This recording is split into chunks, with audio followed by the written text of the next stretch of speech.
There is a smell that some grandmothers never lost, even decades after they stopped needing to make it themselves. Lard rendering low over a fire. Something sharp and mineral cutting through the smoke when the lye hit the water. If you grew up near someone who still did this, you know the smell before you know the word for it. It is the smell of Monday. In Amish and Mennonite households across Pennsylvania, Ohio, and the wide flat counties of the Midwest, wash day was never a chore, squeezed between other chores. It was the day, water hauled and heated before the sun came all the way up, a black kettle set over red coals in the yard, hands that had done this 1,000 times before, doing it once more, exactly the same way, because the way had been tested and it worked. Your grandmother did not need a label to tell her what was in her soap. She made it. And what she and the women around her knew about water, about fabric, about patience, still quietly holds up. This is for anyone whose grandmother or great-grandmother kept a bar of something plain by the sink that she never explained, and you never asked about. You are about to understand what her hands already knew. Number 10.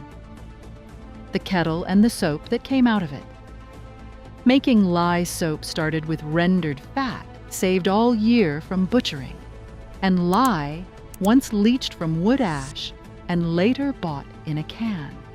The trick that mattered most, the one that could not be skipped, was the order.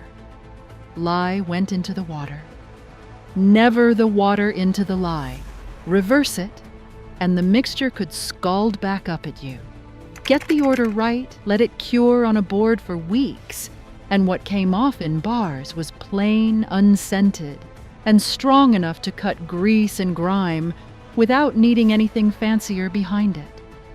Some households kept a bar by the sink for scrapes and rashes too, not as a cure, just as the thing that was already there and already trusted. Today, an entire aisle of specialty and natural soap bars promises the same plainness back to us, at a markup, as a selling point. If your grandmother had a bar like that on her shelf, you already know the smell I'm describing. Before I go further, if you're listening to this rather than watching it, I'm now live on Spotify too. If you'd rather have this show in your ears while you're driving or doing dishes, go find and follow the show there. It takes a second, and then you've got it every time a new one goes up. All right, back to the list. Number 9. Monday. And only Monday. Wash day held one job and one job only, and it took the whole day to do it. Every other task bent around it. There was a rightness to the rhythm, a reason everyone in a community seemed to have their lines full on the same morning. It was not efficiency the way we'd think of it now. It was devotion to doing one thing correctly rather than several things quickly. A load today runs in under an hour and asks nothing of us while it does. Back then, wash day asked for the whole person, hands raw by noon, and gave back clothes that were, in a very real sense, clean, because someone had stood over them the entire time. Number 8. The same water, load after load. Nothing about wash day wasted what had already been heated.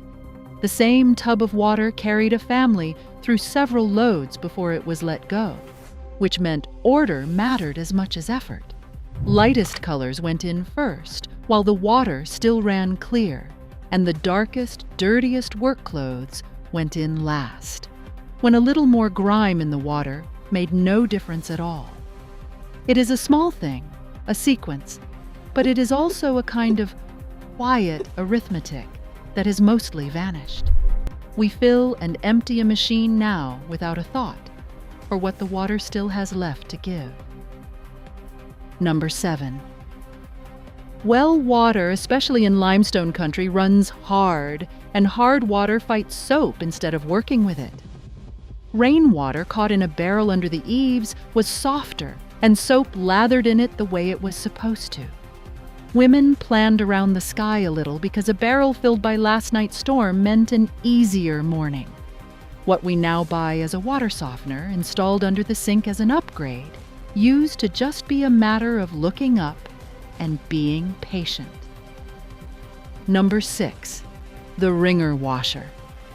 By the middle of the last century, many Amish households had brought in a wringer washer, powered not by household electricity, which their faith set aside, but by a small gas engine bolted to the frame. You'd hear it before you saw it, a steady chug in the wash house, and then the particular trick to running it safely. Cloth fed in edge first, never a fistful shoved in at once, hands kept well clear of where the rollers met. Maytag stopped manufacturing wringer washers by the 1980s as automatic machines took over the wider market. And yet in Amish communities today, gas-powered wringer washers are still bought, still repaired, and still standing in wash houses, doing exactly what they did 70 years ago. If something from this list was already sitting in the wash house or the cellar of the home you grew up around, go ahead and hit subscribe right now. You already know this channel is yours. All right, back to the countdown. Number 5. The clothesline and the pulley. Wash hung on a line strung between a T-pole and the house, sometimes run on a pulley so a woman could send a full line out over the yard without stepping off the porch. And the colors told you something if you knew how to read them. Solid blues, greens, and deep purples snapping in the wind. The particular palette a settlement allowed, visible from the road to anyone who knew what they were looking at. It was laundry, and it was also, quietly, a signature. A dryer today does the same job invisibly, behind a closed door, in under an hour, and none of it is for anyone else to see. Number 4. Drying in the dead of winter. Even in January, wash still went out on the line. Shirts would freeze stiff within minutes, standing at odd angles like they still had shoulders in them, and it looked, to anyone who didn't know better, like a fool's errand. But ice does something water doesn't. Given enough dry, cold air and enough time, it goes straight from solid to vapor without ever passing through a liquid stage. And a frozen shirt hung before sunrise would come in by evening, dry, just by that trick of the air. We now assume a dryer is required the moment the temperature drops. It never actually was. Number 3. Borax and washing soda. A cup of one mineral stirred into hard water could do what extra soap alone could not. Borax and washing soda cut through mineral-heavy water and let the soap actually lather and lift dirt the way it was meant to, instead of just sitting on top of it. It was a small addition, a spoonful of chemistry passed down without anyone calling it that, and it is the same ingredient sold back to us now on natural laundry aisles as a boosting additive in a nicer box for a nicer price. Number 2. The fabric itself. This is the one people miss because it isn't a technique so much as a decision made long before wash day ever began. Amish and Mennonite clothing has always run to solid, dark, unpatterned fabric, cotton and wool, most of all, chosen for durability rather than style. No prints to fade unevenly, no bright dye to bleed into the rest of a load. A dress or a pair of trousers was built to be worn for years, mended at the knee or the elbow rather than replaced, taken in for a growing girl, and let back out for the next one behind her. It meant wash day, whatever else it demanded, was never fighting the clothes themselves. Compare that to how fast a printed shirt fades or a trend gets folded into a donation bag after one season, and the contrast speaks for itself. Number 1.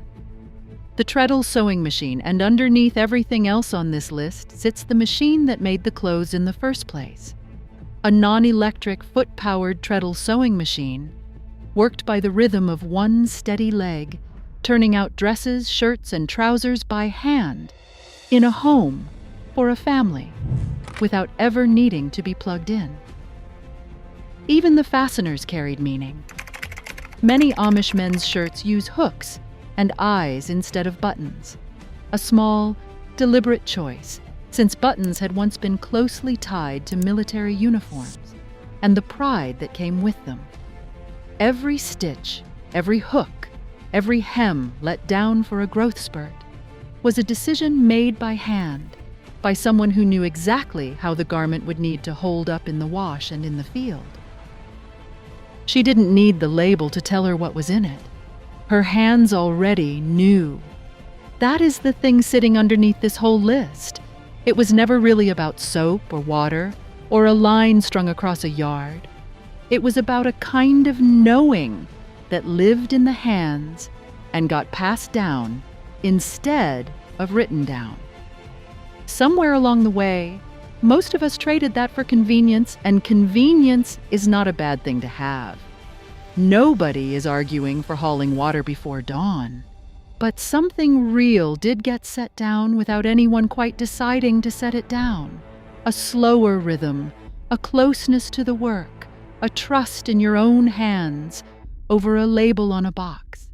That is the part worth noticing, and the part worth missing a little, even if you never lived it yourself.